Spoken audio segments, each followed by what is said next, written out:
Hi friends, welcome to GVRGS academy YouTube channel. This is Ramana Goud Gudisila. ఈ వీడియోలో మనం RRB NTPC అలాగే Group-D పరీక్షలతో పాటు ఆయా రాష్ట్ర ప్రభుత్వాలు నిర్వహించే వివిధ పోటీ పరీక్షల్లో కరెంట్ అఫైర్స్కున్న ప్రాధాన్యత ఏంది, ఏ అంశాల నుండి కరెంట్ అఫైర్స్లో ప్రశ్నలు అడిగే అవకాశం ఉంది, ఆ అంశాలపైన మనము చర్చించుకుందాము. First of all, GK and current affairs విభాగం అన్ని రకాల పోటీ పరీక్షల్లో అభ్యర్థుల విజయావకాశాలను ప్రభావితం చేసే కీలక విభాగం. అటు కేంద్ర ప్రభుత్వం నిర్వహించే ఉద్యోగాలు అయితేనేం, ఇటు ఆయా రాష్ట్ర ప్రభుత్వాలు నిర్వహించే పోటీ పరీక్షలు అయితే, ఈ రెండు పరీక్షల్లో కూడా చాలా మట్టుకు ప్రశ్నలు కరెంట్ అఫైర్స్ విభాగం నుండే రావడం జరుగుతుంది. కాబట్టి విజయం సాధించాలనే అనుకునే అభ్యర్థి ఖచ్చితంగా కరెంట్ అఫైర్స్ పైన దృష్టి పెట్టాల్సి ఉంటుంది. కరెంట్ అఫైర్స్ పైన పట్టు సాధిస్తే జనరల్ స్టడీస్లో భాగాలైన, అది పాలిటీ కావచ్చు, ఎకనామీ కావచ్చు, చరిత్ర కావచ్చు, అలాగే మనకు సైన్స్ అండ్ టెక్నాలజీ కావచ్చు, బయోసైన్స్ కావచ్చు, జాగ్రఫీ కావచ్చు, ఇటువంటి చాలా విభాగాలు ఉంటాయి. అందులో ఒకటి మనకు 11 to దాదాపు 14 వరకు ఈ జిఎస్లో విభాగాలు ఉంటాయి. ఆ విభాగాలన్నింటిలోనూ వర్తమాన అంశాలపైన ప్రశ్నలు ఒకవేళ అడిగితే సులభంగా మనము జవాబు ఆన్సర్ చేసే అవకాశం మనకు కరెంట్ అఫైర్స్ పై పట్టు సాధించడం ద్వారా మనకు అది చేకూరుతుందనే చెప్పచ్చు. సో అభ్యర్థులు అందరూ కూడా ఈ కరెంట్ అఫైర్స్ పైన ఖచ్చితంగా దృష్టి నిలపాలి. ఇక రెండవ అంశం, కరెంట్ అఫైర్స్లో మనం ఏ పరీక్ష రాయబోతున్నామో ఆ పరీక్షకు సంబంధించిన పూర్తి సమగ్ర విశ్లేషణ మనకు ఉండాలి. మనం రాయబోయే పరీక్ష ఫర్ ఎగ్జాంపుల్ రైల్వేలకు సంబంధించింది అనుకోండి, రైల్వేలకు సంబంధించిన పూర్తి సమాచారం ఉండాలి. మనం రాయబోయే పరీక్ష కేంద్రం నిర్వహిస్తుందా, లేదా మనం చేసే ఉద్యోగం కేంద్ర ప్రభుత్వానికి సంబంధించిన పరిధిలోనా, రాష్ట్రానికి సంబంధించిన పరిధిలోనా, దానిని పరిగణలోకి తీసుకొని మన ప్రిపరేషన్ విధానంలో ఆ దిశగా మనము అడుగులు వేయాల్సి ఉంటుంది. ఫర్ ఎగ్జాంపుల్ నేనైతే ఈ వీడియోలో మనం ఫస్ట్ ఫోకస్ RRB NTPC Group-Dకి సంబంధించిన అంశాలను ఒకవేళ పరిశీలిస్తే ఇందులో పూర్తిగా రైల్వేలకు సంబంధించిన పూర్తి సమాచారం ఉండాలి. అందులో నేను కొన్ని అంశాలను ఇక్కడ ప్రస్తావిస్తాను. ఈ అంశాలపైన మీరు దృష్టి పెట్టండి. ఫస్ట్ మనకు RPF, రైల్వే ప్రొటెక్షన్ ఫోర్స్, తాజాగా దీని పేరును మార్చడం జరిగింది, Indian railway protection force service, IRPFS ఆ అంశం పైన.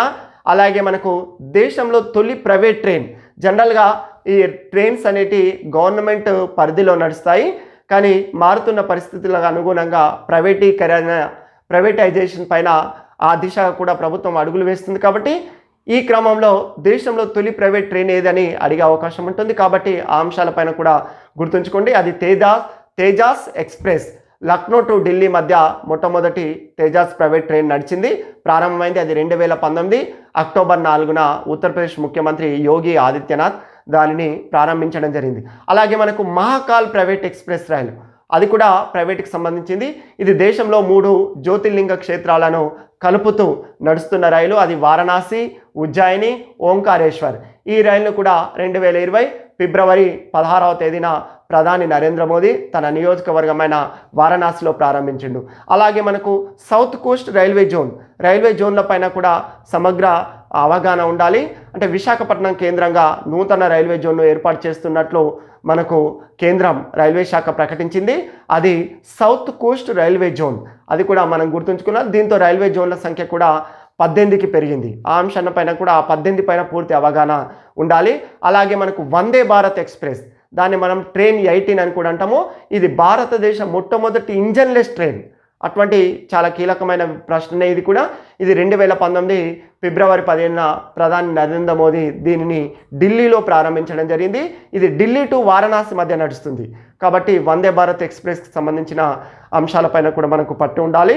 అలాగే రైల్వే విశ్వవిద్యాలయం, ఇది వడోదరాలో ఉంది, గుజరాత్లోని ఒక పట్టణం వడోదర. ఇది భారత్లోనే మొట్టమొదటి రైల్వే యూనివర్సిటీ, ప్రపంచంలోనే అయితే 3వది. మరి ఆ ప్రపంచంలో ఇంకా 2 ఎక్కడున్నాయి, మరి దీనికి ఉన్న ప్రత్యేకత ఏంది, దీనికి వేరే పేరు ఏమైనా ఉందా, ఆ అంశాలపైన కూడా మీరు దృష్టి నిలపాల్సి ఉంటుంది. మీరు కామెంట్ రూపంలో తెలియజేస్తే నేను వాటిపైన కూడా వీడియో చేయడానికి సిద్ధంగా ఉన్నాను. అలాగే మనకు దురంతో ఎక్స్ప్రెస్, అది ఎందుకోసం అనేది పేర్లనుంది. కాబట్టి గుర్తుంచుకోవాల్సిన అంశం ఏంది, ఎప్పుడు ప్రారంభమైంది, ఎక్కడి నుండి ఎక్కడికి పోతుంది అనేది ఇక్కడ చాలా కీలకం. ఇది చిత్తూరులోని రేణిగుంట నుంచి న్యూఢిల్లీల మధ్య 2020 మార్చి 26వ తేదీన ప్రారంభం కావడం జరిగింది. మనకు మిల్క్ ట్రాన్స్పోర్ట్. అలాగే మనకు ఈ మధ్యనే కార్గో ఎక్స్ప్రెస్, ముఖ్యంగా ఇది సరుకు రవాణా ట్రైన్ అని చెప్పచ్చు. మనకు ఇది కూడా కార్గో ఎక్స్ప్రెస్ ట్రైన్ 2020 ఆగస్టు 5వ తేదీన హైదరాబాద్ నుండి న్యూఢిల్లీ మధ్య. ఇంతకుముందు హైదరాబాద్ నుంచి సరుకులు తీసుకెళ్లాలంటే రోడ్డు మార్గాల ద్వారా అవుతుండే, దానివల్ల ఖర్చు తర్వాత సమయం వృధా ఎక్కువ అవుతుండే, సమయం కూడా వృధా అవుతుండే. దీన్ని తగ్గించడానికి కోసం ఈ రైల్వే ఈ నూతన దీనికి శ్రీకారం చుట్టింది. ఆ అంశం పైనైతే 100% ఒక బిట్టుని మనము ఎక్స్పెక్ట్ చేయొచ్చు. అలాగే కిసాన్ రైలు పేర్ల నుండి ఎవరి కోసం అనేది, కాబట్టి ఏం గుర్తుంచుకునాలా, ఎప్పటి నుంచి ఎప్పుడు ప్రారంభమైంది అది ఇంపార్టెంట్. అది మనకు 2020 ఆగస్టు 5వ తేదీన అది హైదరాబాద్ టు అది కూడా అది మనకు ముఖ్యంగా మొదటిది అయితే మహారాష్ట్రలోని కిసాన్ ట్రైన్ మాత్రం మహారాష్ట్రలోని దేవులాల నుండి బీహార్లోని దానాపూర్ వరకు. అదే మనకు కార్గో ఎక్స్ప్రెస్ మాత్రం హైదరాబాద్ టు న్యూఢిల్లీ, స్పష్టంగా తెలియాలి. కార్గోనేమో హైదరాబాద్ టు న్యూఢిల్లీ, అదే మనకు కిసాన్ రైలునేమో మహారాష్ట్రలోని దేవులాలి నుండి బీహార్లోని దానాపూర్. రెండవ కిసాన్ రైలు మాత్రం తెలుగు రాష్ట్రాలకు వచ్చింది, అది అనంతపూర్ నుంచి ఢిల్లీ మధ్య ప్రారంభం కావడం జరిగింది. అది సెప్టెంబర్ 9. ఈ విధంగా రైల్వేలు, తర్వాత రైల్వే చట్టాలు, రైల్వే వారోత్సవాలు, రైల్వే వంతెనలు, అలాగే ఈ కరోనా సమయంలో రైల్వే శాఖ చేపట్టిన సహాయక చర్యలు, వాటికి పేర్లు, ఇటువంటి చాలా అంశాలు ఉంటాయి. ఆ అంశాలను ఖచ్చితంగా దృష్టి నిలపాల్సి ఉంటుంది. రైల్వే జోన్లు, అలాగే బడ్జెట్లో రైల్వే కేటాయింపులు, అలాగే మనకు ఢిల్లీ మీరట్ల మధ్య రీజనల్ ర్యాపిడ్ ట్రాన్సిట్ సిస్టమ్ ఆర్ఆర్టీఎస్కు మనకు ఆసియా అభివృద్ధి బ్యాంక్, అది మనీలలో ఉంటుంది. అటువంటి అంశాలను ఖచ్చితంగా దృష్టి నిలపాల్సి ఉంటుంది. సో అభ్యర్థులు ఈ అంశాలపైన దృష్టి నిలుపుతారని నేనైతే ఆశిస్తున్నాను. వీటితో పాటు కరెంట్ అఫైర్స్లో ఏ విభాగాలు ఒక్కసారి మనం చూద్దాం.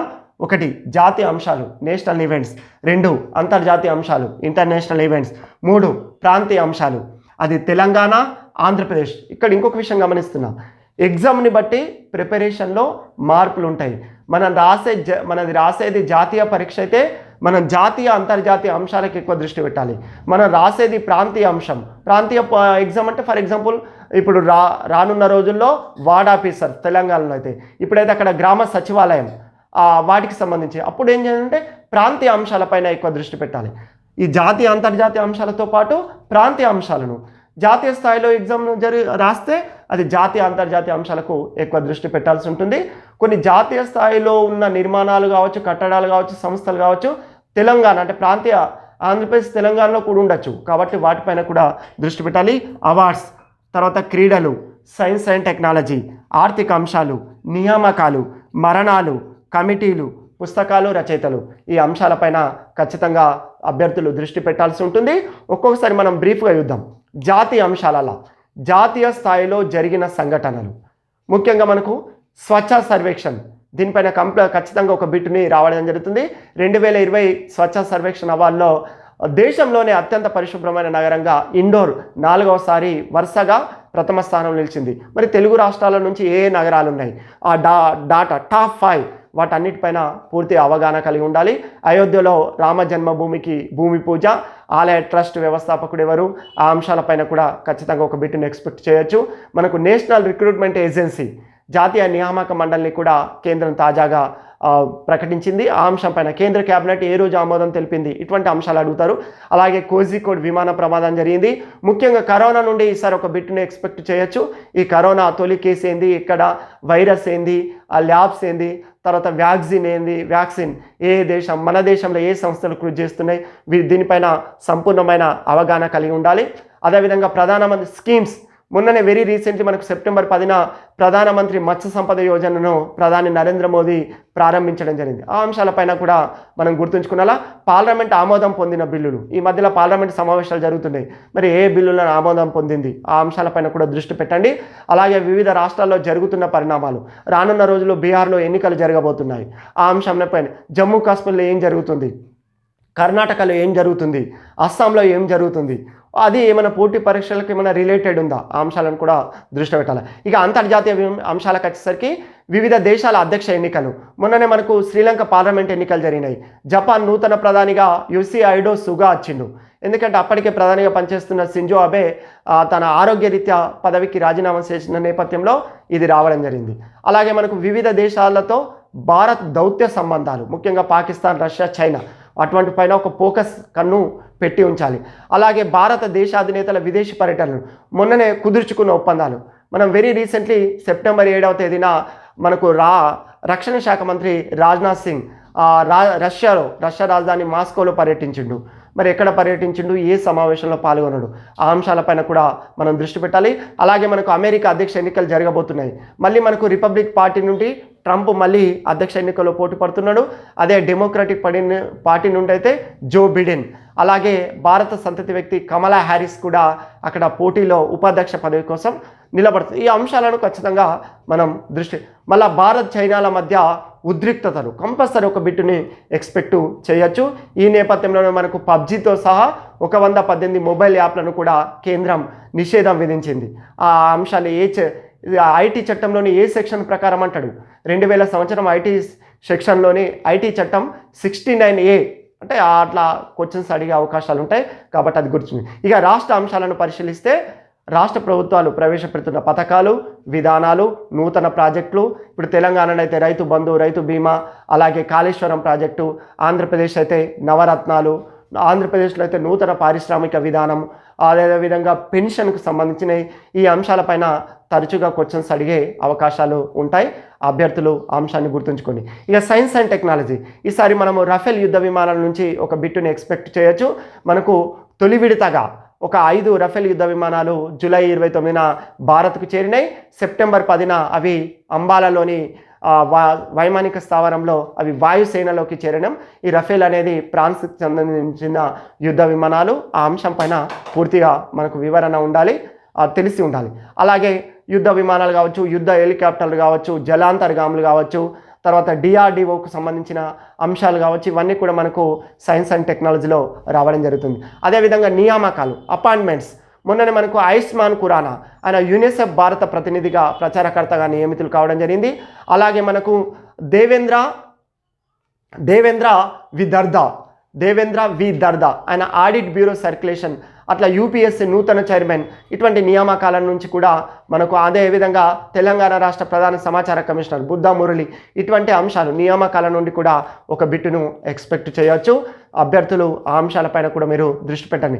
మరణాలు, మనకు తెలుసు భారత మాజీ రాష్ట్రపతి, ఆర్థికవేత్త, గొప్ప రాజకీయ సంస్కర్త ప్రణబ్ ముఖర్జీ, రాజకీయ చతురుడు, రాజకీయ వ్యూహకర్త ప్రణబ్ ముఖర్జీ ఆయన కూడా ఆగస్టు 31న కన్నుమూయడం జరిగింది.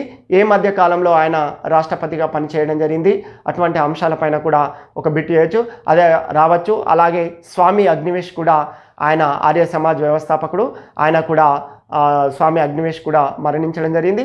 ఇటువంటి వాటిపైన కూడా క్వశ్చన్స్ అడిగే అవకాశం ఉంటుంది. అలాగే కమిటీలు, మనకు వి రామగోపాలరావు కమిటీ, DRDO రక్షణ పరిశోధన సంబంధించిన ల్యాబ్ ఏదైతే ప్రయోగశాలలు ఉన్నాయో వాటిని ఆధునీకరించడం కోసం ఆ కమిటీని వేయడం జరిగింది. అటువంటి అంశాలపైన కూడా క్వశ్చన్స్ అడిగే అవకాశం ఉంటుంది. అలాగే పుస్తకాలు రచయితలు, మనకు వీటి నుంచి కూడా ద కామన్వెల్త్ ఆఫ్ క్రికెట్ అనే పుస్తక రచయిత ఎవరు అని అంటారు, ఆ పుస్తక రచయిత రామచంద్ర గుహ. ఈ అంశాలపైన కూడా ఖచ్చితంగా పోటీ పరీక్షల్లో ప్రశ్నలు వచ్చే అవకాశం ఉంటుంది. కాబట్టి అభ్యర్థులందరూ కూడా RRB, ఈ NTPCకి సంబంధించిన ఎవరైతే ప్రిపేర్ అవుతున్నారో ఈ అంశాలపైన మీరు దృష్టి పెట్టండి. ఈ అంశాలకు సంబంధించి మీకు ఏదైనా వీడియో కావాలంటే నా యూట్యూబ్ ఛానల్ GVR అకాడమీ ద్వారా నేను ఖచ్చితంగా అందించడానికి కోసం ప్రయత్నం చేస్తాను. మీ విజయ సాధనలో మీ ముందుండి ఉంటానని మనస్ఫూర్తిగా ఆకాంక్షిస్తున్నాను. All the best.